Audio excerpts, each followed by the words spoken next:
In this video, I'm going to show you how to make a Potion of Regeneration in Minecraft. So to make this potion, you need to get yourself a gas tier, go to a brewing stand, make sure you've got blaze powder in there, and then you need to add your awkward potions.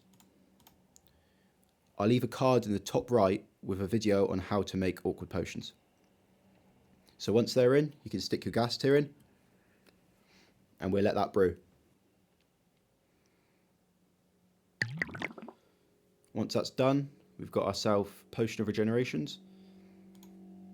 So we'll take 2 of them out, and we're going to put some glowstone dust in. This is going to upgrade it into a Regeneration 2.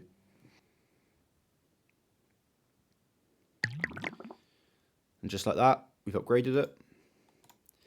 Now if we stick a regular one in, and stick some redstone dust, this will extend it.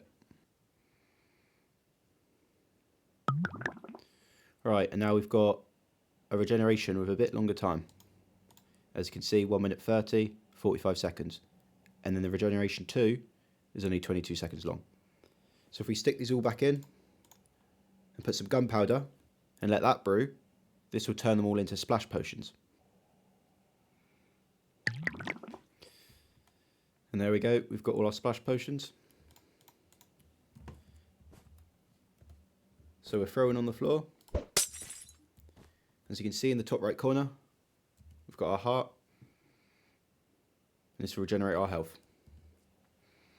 Thank you for watching the video. If you found it helpful, please like and subscribe.